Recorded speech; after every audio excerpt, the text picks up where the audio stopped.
Listener niyo po kami ng partner ko. Gusto ko din pong magbahagi ng aking karanasan tungkol sa aswang. Itago niyo na lamang ako sa pangalang Teresa. Malayo sa tunay kong pangalan. 27 taong gulang na po ako ngayon. Etong karanasan ko ay noong nangungupahan kami ng aking asawa sa siyudad ng Iloilo. Ang aking asawa noong panahon na yun ay nagtatrabahong night shift sa isang kilalang resto bar. Ako naman ay service crew. Isang company lamang po kami ng asawa ko noon. Nangyari ito nang ako lamang mag-isa sa aming boarding house. Bahay na inuupahan. 6:00 ang pasok ko noon ng umaga. Kaya 1:00 o 2:00 ay nakakauwi na ako doon sa boarding house na yon. Ang aking asawa naman ay 5:00 pa na ang hapon ng kanyang pasok sa trabaho. Pag-alis niya, naglalaba ako sa labas ng aming boarding house sa tapat ng poso noon. Ang aming bahay na inuupahan ay may 5 silid na pinapaupahan at sa gitna na yun ang tumitira ay ang anak ng may-ari ng bahay. 5:20 ng hapon. Naglalaba ako. Walang katao-tao. Yung compound namin, ako lamang at ang ka-boardmate ko na babae. Yung anak na may-ari ay nagtitinda sila sa bahay ng kanyang ate sa labasan lamang. Itong boardmate ko na babae na ito, tawagin na lamang natin siya sa pangalang Mira. Hindi niya tunay na pangalan. Unang kita ko pa lamang sa kanya ay parang hindi ko na talaga siya nagustuhan, na parang may pumipigil sa akin na kaibiganin siya. Nakikisalamuha din naman ako kapag madami kaming nagkikwentuhan. Halos lahat ng ka-boardmates namin. Kami ng anak ng may-ari ay nagbibigayin kami ng kahit anong lutong ulam, pagkain o kahit ano. Itong boardmate ko na ito pag-araw, tulog. Kapag 4:00 naman ay naghahanda na ito para sa kanyang trabaho, na nagkakabit ng cable o ng globe. Yun ang nakapangalan sa damit niya na makikita mong uniform nga naman niya sa trabaho. Kataka-taka lang naman kasi gawa ng paggabi na. Bakit sa ganitong oras siya maghahanap ng kliyente at magkakabit ng cable ng internet? Sa araw naman sa isang linggo, parang 2 beses lang naman siya maramdaman naming kumakain. Noodles yun, gawa ng yung bango ng noodles ay langhap namin sa aming kwarto. Magkatabi ang kwarto namin, isang hilera.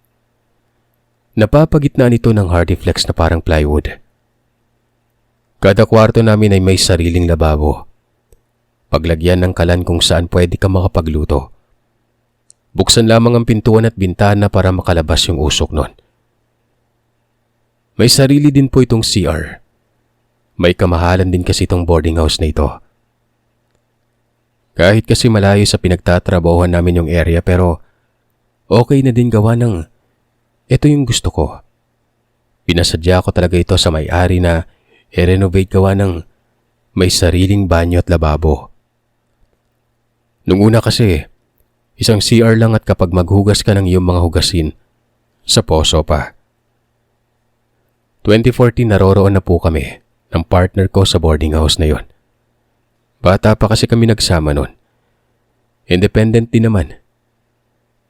Taong 2016. Hindi ko na matandaan kung anong buwan at araw yon. 5:00 ng hapon ay naglalaba ako sa labas. Lumabas din yung boardmate ko na ito sa kanyang kwarto. May binili. Pagdaan niya sa likuran ko, wala lang naman pero nakikita ko sa itsura na parang galit na nagtitimpi lang. Ako naman ay patuloy lamang sa gawain ko. Nakapaglaban ako, nakasaing at pagkatapos ng gawain ay naghapunan na rin, pagkatapos ay naghugas na ako ng pinangkainan ko. Nagigib na rin ako ng tubig para may gamitin kinaumagahan. Malapit lamang sa poso ang kwarto namin kaya hindi naman mahirap. Umigib na ako ng tubig nun. Ilagyan ko yung malaking tub sa sariling banyo namin. Pagkatapos, nagpahinga ako. Bago maglinis ng katawan ay nanood ako ng TV noon. Merong nagchat sa akin na kasamaan ko sa trabaho na kung pwede daw magpalit kami ng schedule sa oras para bukas. Sumang-ayon ako sa kanya. Naghugas na ako ng katawan, tumiga na. Yung TV ay nakabukas lang. 4:00 ng madaling araw yung pasok ko kaya 2:00 pa lang ay dapat gising na ako kasi matagal ako mag-ayos. At para hindi na rin malate noon. Nasa bandang 11:00 o nasa 12:00 ng madaling araw na yon, nang may naramdaman akong pusa sa ibabaw ng bubong. Napakaingay na palipat-lipat sa bubong at dingding. Nung una, hindi naman ako kinakabahan o natatakot. Pinapabayaan ko na lang. Hanggang sa narindi na ako sa ingay nun. Bumangon ako. Ito yung advantage na laking probinsya ako. Kahit di pa man ako nakaranas at nakakita. Sabi ko sa sarili ko, try lang naman, baka iba na to. Pagsaboy ko ng asin sa gilid ng dingding na may siwang, bigla na lang may nahulog. Gumapang yung takot ko sa katawan. Hindi ko binitawan yung garapon ng asin. Parang maiiyak na ako kasi pagkatapos kong sumaboy ng asin, may lumundag sa bubong. May kumakalmot sa dingding. Ramdam na ramdam ko talaga na gusto niya akong pasukin sa loob. Mabuti na lang, hindi ako nagpapatay ng ilaw sa loob ng kwarto kapag matutulog na. Mabuti na lamang din at hindi brownout ng mga panahon na yon. Ang nilalang na ito ay kumakalampag sa ibabaw ng bubong. Yung dingding sa gitna na kwarto namin ng boardmate ko. Doon ako nakatindig, bit-bit na bit-bit yung garapon ko ng asin nun. Hawak-hawak ko din yung cellphone. Tinatawag ko yung anak na may-ari ng bahay. Kasi kapag gabi ay umuwi ang mga ito at rinig na rinig ko yung hilik niya. Umabot ng 5 hanggang 10 minuto yon na tumatawag ako sa mga tao kahit sinong boardmate ko na tawagin ko. Pero hindi nila ako naririnig. Ramdam na ramdam ko yung puwersa na parang gustong gusto talaga akong pasukin. Yung habang nakatayo ako sa dingding, nanlalambot na ang mga tuhod ko. Parang matutumba na talaga ako nun. Sa awa ng Panginoon, binigyan niya ako ng lakas sa tapang. Hindi ako tumigil sa pagtawag ng pangalan ng anak ng aming landlady. Hanggang sa narinig niya ako, Sir Seth. Pagkarinig niya sa akin ay hindi ko pa alam na gising na siya. Kahit na hindi kami close ng boardmate ko na babae na ito, alam ko sa sarili ko na nire-respeto ko naman siya. At ako kasi masasabi kong hindi talaga ako pala kaibigan. Gusto ko lang talagang magkulong sa kwarto, gumawa ng gawaing bahay, at yung uso pa noon na online games. Yun yung libangan ko. Kahit hindi kami close, humingi pa rin ako ng tulong sa kanya. Tinawag ko ang pangalan niya. Gaya ng sabi ko ay hindi siya sumasagot ng una. Pero noong marinig niya ako, pumunta ito sa tapat ng pintuan ng kwarto ko. Doon na ako lakas loob na binuksan yung pintuan at tumakbong lumabas papuntang kwarto ng anak ng may-ari. Umiyak ako sa asawa niya na nagkwento sa nangyari. Pagkalabas ko, sa kwarto ko ay lumabas din itong boardmate ko na babae. Pawisan ito at medyo gulo ang buhok nun. Hindi ako nag-isip ng mali at hindi maganda sa kanya, kahit kakaibang itsura niya nun. Lumabas din yung isang boardmate namin na lalaking security guard sa isang private school. Imbis na matakot kaming lahat, tumawa pa kami kasi naka-boxer shorts pa ito. May bitbit na kutsilyo na parang naalimpungatan. Tinanong niya ako kung anong nangyari nun. Anong nangyari sa'yo, Teresa? Sinong pumasok? May nang-rape ba sa'yo? Dito ko nakita at naramdaman na nag-aalala din sa akin yung mga boardmates ko. Etong boardmate namin na security guard. Bumalik ito sa kwarto niya. Pagbalik niya ay may dala siyang bote na maliit. Kumukulo ito. Kulay itim yung laman. Pinakita niya sa amin. Pagkakita namin, nahintakutan kami nun. Pagtapos niyang ipakita sa amin ay binalik niya ito sa kwarto niya. Sinabi niya pa na tumapon yung takip niya at hindi niya makita yon. Hahanapin niya na lamang umano. Nang lahat kami ay gising na, nagsiga kami ng kamangyan at yung puting shell ng itlog. Hanggang sa mga 1:00 at 2:00 ay doon na ako pinatulog ng isa kong boardmate na babae sa kanyang kwarto. Natatakot din daw kasi siya para may kasama siya, gawa ng yung asawa niya kasi night shift din na isang security guard. Sumama sa akin yung babae na boardmate ko na si Mira. Parang linta na ito makakapit sa akin. Gumaan yung pakiramdam ko sa kanya na parang gusto ko na siya maging kaibigan nun. Habang nakaiga, kumakain kami ng corn beets na chichirya. Pasalamat na din na hindi niya ako ginawa na masama. Bago mag-alauna, nag-message na ako sa GC namin sa trabaho na hindi ako pwede sa morning shift kasi may nangyari nga sa akin nun. Nag-chat din ako sa partner ko. Ipinaalam ko yung nangyari sa kanya. Umaga na niya nabasa yung message ko. Hindi pa siya naniniwala sa akin nun.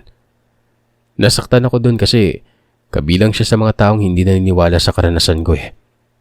Naglaro pa ng basketball. Umuwi, 8:00 ng umaga na.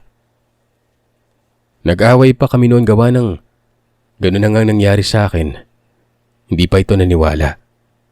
Tapos hindi pa umuwi kaagad yon. So ayun, pagkahapon, nag-duty ako. Pagkagabi, sa kabilang kwarto ako natulog sa anak ng landlady. May mga anak kasi siyang 4 hanggang 7 taong gulang. Dinalan ko sila ng makakain nun. Sumunod na araw, nag-day off ako. Yung boardmate ko na isang babae ay nagkwento sa akin. Maganda umano yung kwarto namin at malinis. Malaking TV. Sa isip-isip ko, paano niya nalaman ay hindi naman siya nakapasok kahit sa pinto lang man. Tinanong niya ako kung wala ba akong pinaghihinalaang aswang nun. Sinabi ko na meron nun gawa ng kasi yung landlady sa tapat ng boarding house. Yun ang pinaghihinalaang aswang sa lugar. Pero sa isip-isip ko, ang tagal ko na doon. Pero wala naman akong may nakikita o nararamdaman na hindi maganda sa sinabi nilang landlady na yon. Biglang sinabi ng boardmate ko na lalabas umano kami. Samahan umano niya ako. Babantayan namin yung landlady na yon. Titigan lamang umano. Sinunod ko siya. Lumabas kami. Bantay na bantay kami doon pero wala naman. Kumain pa kami gawa ng may nagtitinda ng inihaw sa labasan habang tumatambay. 6:00 ng gabi nang umuwi na kami sa boarding house at nagkanya-kanya na sa gawain. Pagka umaga, sinamahan ako ng anak ng landlady namin na magpatingin sa manggagamot. Laking tuwa ko naman gawa ng naniwala talaga ako dito. Nagkausap na kami kung ano ba talagang nangyari noong nakarang gabi. Sabi ng manggagamot, gusto lamang umanong makipagkaibigan. Hindi ko daw kasi pinapansin at kinakaibigan nun. Napatanong ako kung sino yon gawa ng wala naman akong kaaway, Sir Seth. Sabi ng manggagamot, alam umano nun na hindi ko umano siya gusto. Sinabi na niya ang pangalan at nabigla kami ng anak ng landlady. Kasi nung gabi na yon, sa kanya namin nalaman na totoo palang may aswang doon sa may nirerantahan ko. Nagkunwari pa na parang concern pero siya pala mismo may pakana nun. Pagka-uwi ko sa boarding house, wala yung Mira na yun na gusto makipagkaibigan sa akin umano. Umabot ng 1 linggo na hindi siya nagpakita. Pagkatapos, bumalik ito. Mabilisan lang. Nagkasalubong kami. Nginitian ko na lamang siya. Umalis siya sa boarding house na hindi na nakapagbayad ng upa. At may mga gamit pa sila na naiwan doon. Pagkaalis niya, nagtagal pa kami ng asawa ko sa boarding house na ito. Umabot ng 3 taon bago umuwi sa probinsya. Totoo pala, Sir Seth, ang turo ng aking lola sa aking asawa. Nalagyan mo yung harap ng pinto nila ng baog na itlog. Ibaon sa lupa na hindi nila makikita o walang may makakaalam, maliban sa iyo na nilagay mo doon. Ang harap po ng pinto namin ay naka-flooring po ng semento kaya mahirap bungkalin. Ang ginawa na lamang ng asawa ko ay pinatong niya na lang sa mga bulaklak na orchids. Kasi hindi naman halata kasi may mga tipak din ng itlog doon. Hindi umabot ng 2 linggo. Hindi na bumalik si Mira. At hindi na nakapagpaalam na hindi na sila mangungupahan pa.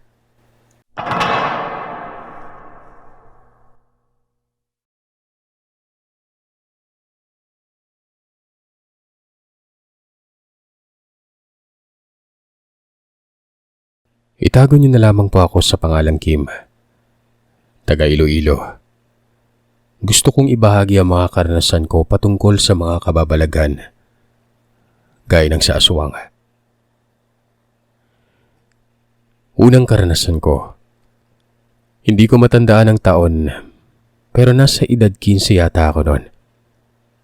Disyembre, 23. Huling araw ng simbang gabi, sa madaling araw noon. Sinundo kami ng mga kaibigan namin sa bahay para magsimba. Bali 2 po kami magkapatid. Puro kami babae at itago na lamang po natin sa pangalang Tata. Ako at si Tata ay kasama ng mga kaibigan namin. Palabas na sa Eskinita. Medyo depressed area po yung lugar namin. At yung kinatitirikan ng bahay namin ay dagat na. Hindi naman masyadong malalim tayo, kailangan pa naming dumaan sa medyo masikip na eskinita para makalabas sa kalsada. At ang harap ng eskinita namin ay yung waiting shed. Sa tabi naman noon ay yung akasya na sobrang matanda na. Hindi pa kami pinapanganak. Naroroon na ito. Habang palabas kami at abala naman ang mga kasama ko sa kakakwento ng kung ano-ano, tahimik kasi ako kaya nakikinig lamang ako sa kanila. Habang nakikinig, hindi ko alam kung bakit paglabas namin ng iskinita. Napataas ako ng tingin at saktong napatitig sa puno ng akasya. Doon, Sir Seth, may nakita akong tao na nakatingin sa amin. Pagtingin na pagtingin ko, tumingin din ito. Agad kong binawi ang tingin ko pero nanginginig na ang katawan ko noon. Pumagit na ako sa mga kaibigan ko. Yung mukha niya, Sir Seth, para siyang isang matandang puti na ang buhok, puti ang mata. May kalakihan ng ulo na hindi ko pa alam kung anong uri ng nilalang yon. Puti din ang mata nito. Malaki. Nanlilisik. Itinago ko talaga yung karanasan ko. Gawa ng hindi po talaga ako palakwento, gawa ng tahimik talaga ako noon. Para ako may sariling mundo. Ikalawang karanasan. Hindi ko matanda ng eksaktong araw. Dito na nauso yung balitang may mga dayong aswang sa kabilang bayan. Dahil daw pinalaya sila doon sa tinitirahan nila. At sa Iloilo nilang napili na lumipat nun. Gabi nun, gawa ng mga dalaga na kami. Nasa 17 taong gulang ako. Mahilig akong tumambay sa waiting shed kasama ng mga kababata ko habang nakaupo nun. Nagkikwentuhan kami. Napatahimik kaming bigla nang may narinig kaming mga huni ng sisiw sa itaas ng waiting shed. As in madaming sisiw na parang naghahabulan sa bubong ng waiting shed na yon na kinauupuan namin. Ang nakapagtataka, paanong magkakaroon ng sisiw doon wala namang alagang manok ang mga kapitbahay namin. Malapit na rin maghating gabi nun. Nasa pasado 11:00 na ng gabi. Maya-maya ay biglang humangin ng malakas at walang ano-ano ay may narinig kaming parang halak yung tunog na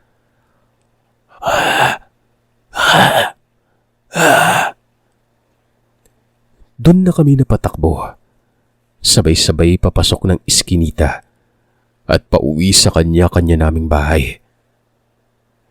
Nang makauwi na kami ng kapatid ko ay sinirado namin ang pinto namin. At nung makapasok kami ng bahay, may narinig kaming tunog na wak, wak, wak. Nagkatinginan kaming tatlo. Ako, yung kapatid ko at papa ko. Doon na nagsalita si papa. Sige lang, daan ka lang. Walang problema. Tapos ay pinapasok na kami ng papa sa mga kwarto namin at sinigurado niyang nakasarang mabuti ang pinto namin bago pinatay ang ilaw. Huling karanasan. Taong 2008. Hindi ko alam ang araw. Pero yung nangyari po sa akin ay hindi ko makakalimutan buong buhay ko. Bahay ito ng boyfriend ko na tawagin na lamang natin Koy Koy. Yung bahay nila ay 2 palapag gawa sa kawayan. May 2 kwarto sa itaas. Isa kay Koy Koy at yung katabing kwarto ay sa kapatid at bayaw niya. Yung kwarto po ni Koy Koy ay parang may berha na tarapal lang po ang takip pero tinaling mabuti sa magkabilang side. Tapos sa gilid ay may bintana. Sa lapag lamang po kami nakahiga nun. Yung bintana niya ay parang ditulak lamang na plywood na manipis. Tapos tinatali lang pag gustong ilak. Edad 18 na po ako at nagbo-boyfriend na ako nun. Doon ako natulog sa bahay nila. Gawa nga pong kakalabas po ng bayaw niya sa ospital. Kakapanganak lang. At isa po ako na tumulong sa kanila sa pagbabantay sa ospital noon. At gawa ng gabi na, dun lamang ako pinatulog sa bahay nila. Hindi ko alam kung anong oras na yon. Basta tahimik ang buong barangay noon. At nakatulog na rin kaming lahat. Nang walang ano-ano. May narinig kaming yabag sa bubungan ng kapitbahay. Yung bubungan kasi ng kapitbahay nila ay malapit sa berha ni Koy Koy. Hindi ko alam kung ano yung berha sa Tagalog. Basta yun. Biglang umiyak yung pamangkin ni Koy Koy na bagong silang. Nagising kami ni Koy Koy. Siniko ko siya sabay tanong na, "Narinig mo?" Sabi naman niya, "Baka pusa lamang umano." "Pusa ba yun? Parang ang bigat naman." "Malaking pusa siguro." Napangiti nun. Alam mo yung takot ka na tapos nginitian ka lang. Sinabi na lamang niya na matulog na lamang ako kasi baka isa lamang umano sa mga tropa niya yon na gustong magnakaw sa kapitbahay. Yung mga tropa niya kasi puro rugby boy. Hindi naman nananakit. Nagnanakaw lang at kilala ko naman ang mga yon. Yun na nga po. Bumalik ang nobyo ko sa pagkakatulog. Ako naman tong hindi mapakali kasi ang bigat talaga ng mga yabag na yon. Siyempre, may pagka-osesera ako ng mga panahon na yon. Tumayo ako para sana silipin. Pinili kong sumilip sa bintana na nung mga oras na yon ay nakalimutang ilak. Kaya madali kong naitulak. Sisilipin ko lang sana at kakaway po ako doon sa makikita ko na akala ko'y nagnanakaw na tropa ni Koy Koy. Wala lang. Trip ko lang. Titingnan ko lang kung kakilala ko yung akitbahay na yon. Hindi ako nagdalawang isip na buksan yung bintana. Nilabas yung ulo ko sabay tingin sa bubungan ng kapitbahay. Bagay na pinagsisihan ko na sana'y hindi ko nalang ginawa. May nakita ako sa bubungan ng kapitbahay. Paglabas at pagtingin ko sa direksyon niya, nakatingin din ito sa akin na animoy nagulat din. Para siyang paakyat sa kabilang bubong noong mga panahon na yon. Tao siya, pero parang naligo sa putik na sobrang itim. Tapos parang may mga basurang nakadikit sa katawan niya na puro itim din. Parang anino. Pero syempre alam kong hindi basta anino lamang yon. Talagang nakita ko siya kasi maliwanag ang buwan. Tapos yung mga mata niya, pulang-pula. Napasigaw ako nun at napatalon pabalik sa higaan sa tabi ni Koy-Koy at nagtalukbong ng kumot. Siyempre nagising ko yung mga tao doon dahil sa sigaw ko. Lahat sila'y napatanong sa akin ng ano yun. Nagpanik na rin sila at sumisigaw lamang ako ng ayoko. Bukas nyo na lang ako tanungin. Sinasabi ko yun habang umiiyak. Hindi na kami nakatulog noon hanggang mag-umaga. Nagkwento ako sa nakita ko noon. Yung iba naniwala pero yung iba sa kanila hindi. Sabi naman ng bayaw niya na hindi daw ako magkakaganon kung gawa-gawa ko lang. Nilagnat pa ako, Sir Seth. Gabi-gabi akong nananaginip na para akong sinasakal ng mabalahibong kamay. Kada gabi po na kung dun po ako matutulog sa bahay nila Koy-Koy. Natigil lang yon nung nagiwalay na po kami at umuwi na ako sa bahay namin. Sa mga nagtatanong po kung bakit hindi ako nagkwento kagad sa kanila kasi naniniwala po ako na tuwing hapon at gabi ay may nakikinig na ibang elemento. Kaya sa umaga talaga ako nagkwento ng mga nakakatakot na karanasan ko na yon. At magmula nun, dun ko talagang napatunayan yung salitang curiosity kills the cat. Muntik na akong atakihin sa puso sa nakita ko. Hanggang dito na lamang po at salamat sa pagbasa ng aking karanasan. Maraming salamat sa iyo, Sir Seth.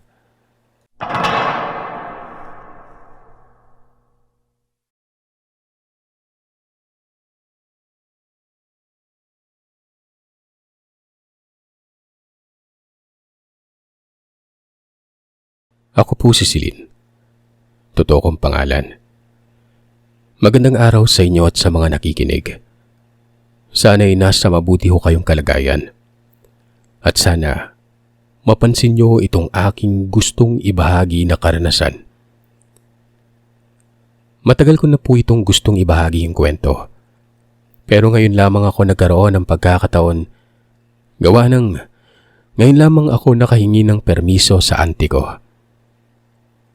Karanasan niya ito, Sir Seth. Naitago na lamang natin sa pangalang Auntie Eva. Hindi niya totoong pangalan ito. Nakatira ngayong pangkasalukuyan sa isang liblib na lugar sa may Eastern Samar. Early 2000, nang mangyari ang karanasan na ito ni Tia. Sa lugar sa may bandang Manila. Nung nangungupahan pa sila ng kanyang asawa, natawagin na lamang natin sa pangalang Uncle Ron. Noong mga panahon na iyon ay pinagbubuntis ni Auntie Eva ang kanyang pangalawang anak. Bali 3 sila sa kwartong inuupahan nila. Sina Auntie, Uncle at ang kanilang panganay na babae na si Apang. Palayaw niya. Nasa 2 o 3 taong gulang pa lamang ng mga panahon na iyon. Ang kwartong inuupahan nila ay nasa dulo ng pasilyo. Nag-iisang kwarto yon. Nung una, ayos naman ang kanilang pakiramdam doon.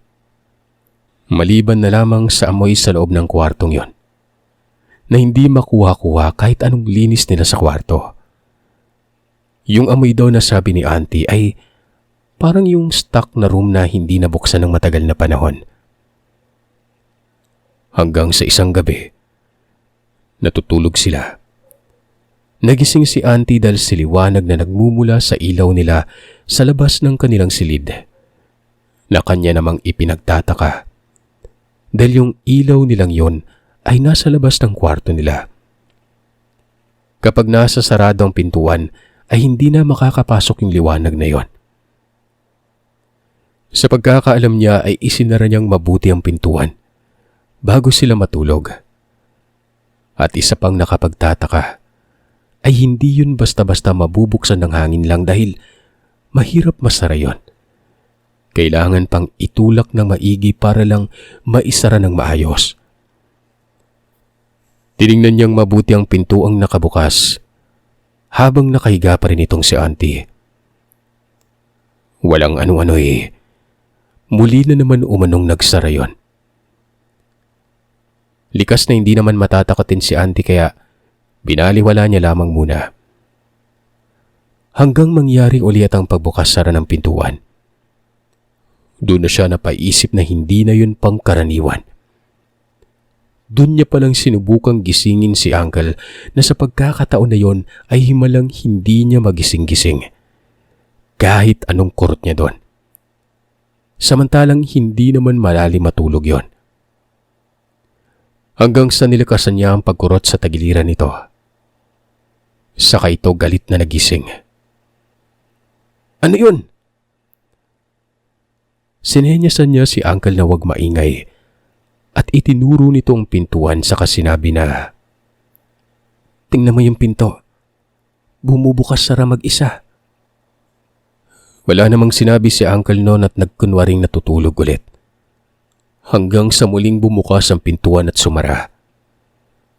Kitang-kita yun nilang dalawa. Sa pagkakataong ito ay bumangon na si Uncle at dala na niya yung dipang. Yung dipang po ay maliit na itak. Inabangan niya ang muling pagbukas ng pintuan. Nang unti-unti yung pumukas, si Uncle na mismo ang nagbukas nito ng tuluyan. Sa kaambasanan niya ng dala niyang dipang nun. Ganoon na lamang ang kanyang pagkadismaya nang makitang wala man lamang katao-tao sa labas. Ni hangin ay tila nahiya ding dumaan. Doon nagsimulang ang hindi kaaya-ayang pangyari sa kwartong inuupahan nilang yon. May isa pang pangyari na hindi rin lubos na maipaliwanag ni Auntie ay ang pagkakakita niya sa napakalaki di umano na itim na asong nakadungaw sa kanilang bintana mula sa labas.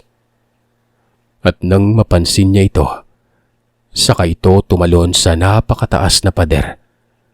At ang kabila ng pader na yon, purong kakahuyan na. Isang araw naman, habang nagpaplano sanang umalis si Auntie, ay wala siyang mapag-iwanan kay Lali dahil nasa trabaho noon si Uncle. Nagsabi naman ng kanilang landlady na pwede naman sa amin na lang iwanan yung bata. May hilig daw naman sila sa bata kaya wala daw problema nun. Kung makatitig daw itong landlady na ito, ay tila tumatagos ito sa kanyang damit. Hindi ko alam kung malakas lang talaga ang dungan ni Auntie na parang may nagsasabi sa kanya na huwag niyang ipagkatiwala doon sa landlady yung anak niya. Kaya yung ending, hindi niya iniwan doon. Usap-usapan din kasi na may lahing aswang umano yung pamilya o yung mismong landlady na yon.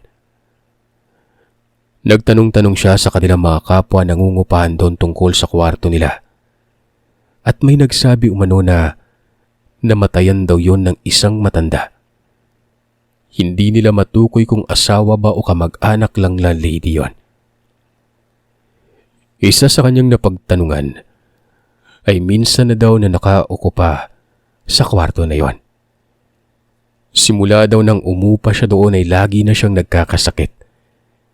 Yun bang parang inuubos yung lakas ng katawang lupa niya. Lagi siyang hapo na hapo kahit wala naman siyang gaanong ginagawa. Hanggang sa maisipan nito na lumipat na ng kwarto. Saka lamang siya naging maayos ulit. Hindi naglaon. Umalis na din sina auntie doon at umuwi ng probinsya dito sa Hipapad. Hindi ko alam kung dahil ba sa manganganak na siya noon o hindi lang talaga nila matiis yung inuupahan nila doon sa Manila. Akala nila, doon na matatapos ang kababalagan na mararanasan nila. Nasa bahay kami noon ni Apoy, si Lola. Sama-sama kami noon sa bahay ni Lola ni na auntie pero may sarili namang bahay sina auntie noon at doon lang sila muna kay Lola dahil wala noon si Uncle. Gabi noon, at sa pagkakaalala ko, wala pa kaming sariling ilaw at sa barangay pa lamang yung ilaw sa poste na pinagkakabitan namin. Umiilaw ito ng alas 6 sa hapon. Mamamatay naman alas 10 ng gabi. At ang gagamitin naman naming pang ilaw ay yung lampara kung tawagin namin. Isang malamig na gabi. Matutulog na sana kami noon nang bigla na lamang nakiramdam si auntie na tila ba sinisilaban siya sa init ng katawan na halos ikawala na niya ng ulirat. Buti at malakas talagang loob ni auntie. Nilabanan niya yung kung ano man ang nangyayari sa kanya noon. Tumitigas sumano ang malaki niyang tiyan na parang pati yung pinsan kong nasa loob ng tiyan niya ay lumalaban sa kung anumang yon. Si Lola naman ay hindi magkamayaw sa kung anong gagawin. Mula sa angkan ng mga manggagamot itong si Lola. Pero hindi niya lubusang inaral lahat ng panggagamot. May konti lamang siyang alam ng mga orasyon. Sa kanya yun ginamit kay auntie. At doon nga ay nahimasmasan na siya at bumalik na rin sa normal ang kanyang tiyan mula sa paninigas. Palagay nila Lola na may naiwan na gamit si auntie doon sa pinag-upahan nila at yun ang ginawang paraan ng aswang para maamoy pa rin si auntie sa kabila ng malayong distansya. May mga hinuha sila Lola na pinag-oorasyonan ng kung anumang bagay ang naiwan nito sa lugar na yon. Dahilan para makaranas si auntie ng hindi maipaliwanag na pangyayari. Sa awa ng Panginoon, wala namang nangyaring masama sa kanilang mag-ina at naipanganak nito ang aking pinsan ng maayos. Doon nga ako nakatungangan ng panganak si auntie at ang tahimik niyang mga anak na parang dumudumi lang. Yung pinsan ko nito si Bert ay may parang cellophane sa balat niya nung pinanganak siya. Nagbabalat siya araw-araw simula ng mailuwal. Malaki rin ang bata na ito nang maipanganak. Malusog at napakalakas. Taliwas sa mga kwentong buntis na inaaswang na nawawalan ng buhay ang isang bata.